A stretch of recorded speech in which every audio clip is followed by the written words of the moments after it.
Bonjour à tous. Aujourd'hui, nous allons parler des sous-types de l'énéagramme. Nous verrons cela en 6 parties.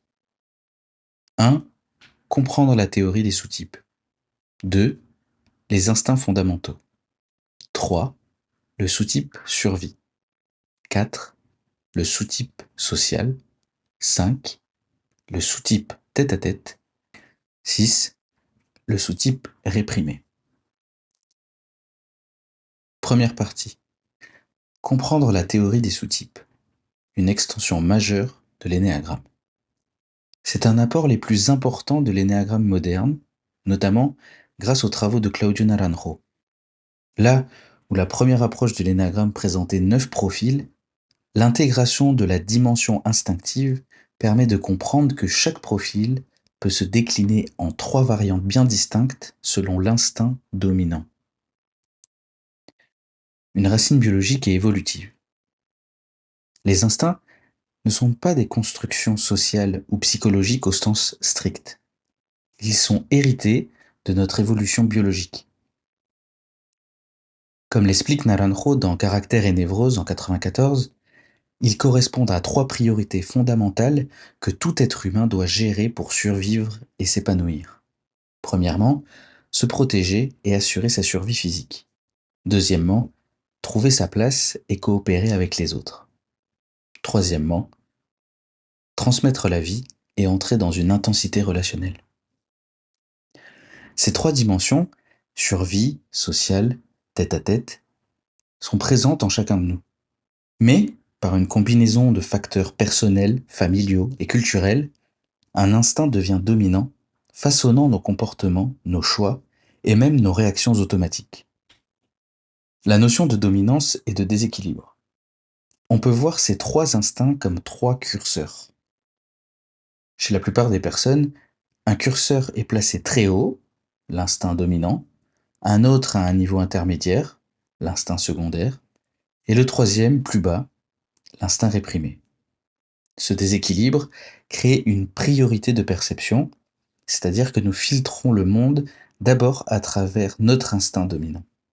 Une personne à dominante survie percevra en premier lieu les dangers matériels et les questions de confort. Une personne à dominante sociale percevra d'abord la dynamique du groupe et les rapports de statut. Enfin, une personne à dominante tête-à-tête percevra surtout l'intensité et l'énergie relationnelle. C'est un mécanisme qui explique pourquoi 2 personnes du même profil énéagramme peuvent sembler radicalement différentes. De 9 profils à 27 sous-profils. C'est ainsi qu'intervient l'apport de Beatrice Chestnut dans The Complete Enneagram en 2013.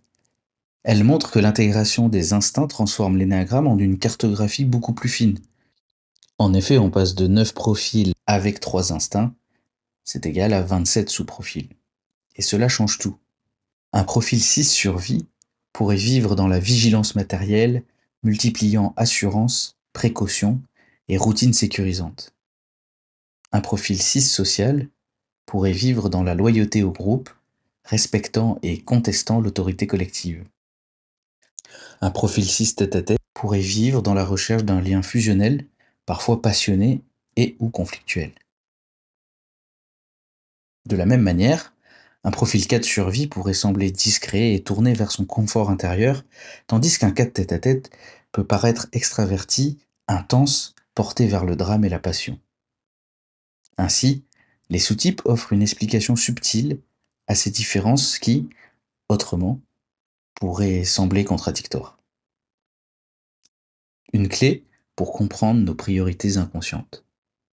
L'importance de cette théorie tient au fait qu'elle ne décrit pas seulement des comportements, mais des priorités inconscientes. L'instinct dominant agit comme une boussole cachée.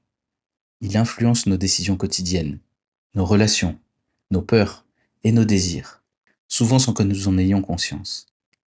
Comme l'écrit Mario Sicora, spécialiste de l'énéagramme, les instincts fonctionnent comme des logiciels de fond. On ne les voit pas directement, mais ils organisent en permanence notre système.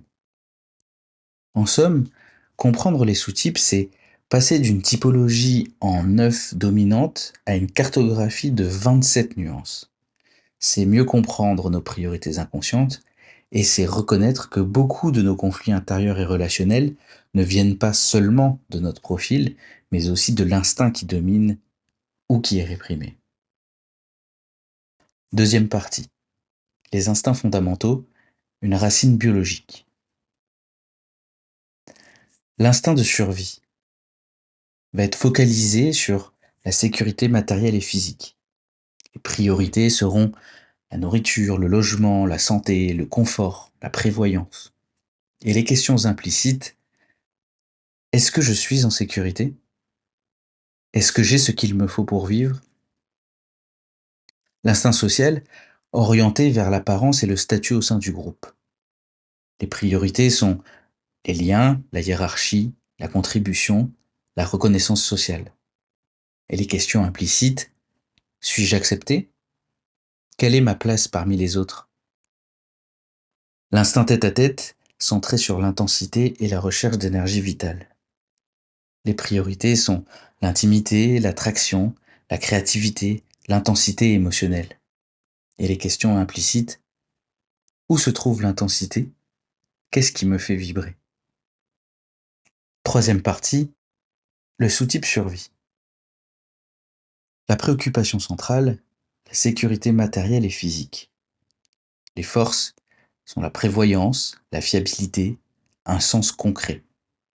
Et les fragilités sont l'anxiété, la rigidité, la confusion entre sécurité et contrôle. Quelques exemples par profil. Un profil 1 survie pourrait être perfectionniste dans ses routines. Un profil 3 survie pourrait être porté vers la réussite liée au confort matériel. Un profil 7 survie pourrait être en accumulation d'objets et de projets pour se rassurer. Quatrième partie. Le sous-type social. La préoccupation centrale, apparence, reconnaissance et statut. Les forces, la coopération, la fidélité, l'engagement collectif. Et les fragilités, la dépendance à l'image, le conformisme, voire l'oubli de soi. Quelques exemples par profil.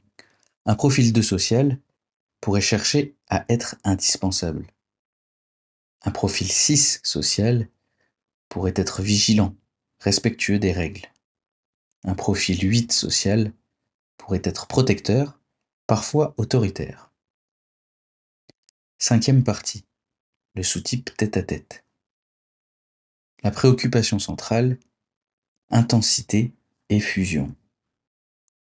Les forces, la créativité, la passion, l'innovation. Les fragilités, l'excès, la dépendance et l'instabilité. Quelques exemples par profil.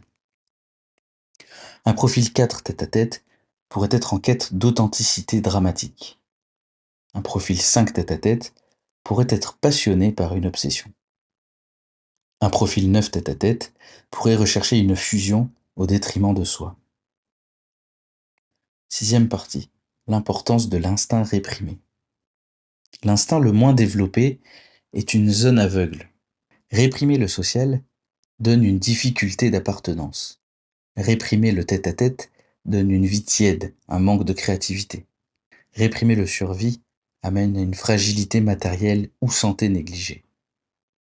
Mario Sikora rappelle: le développement consiste à équilibrer les trois instincts, pas seulement à renforcer son dominant.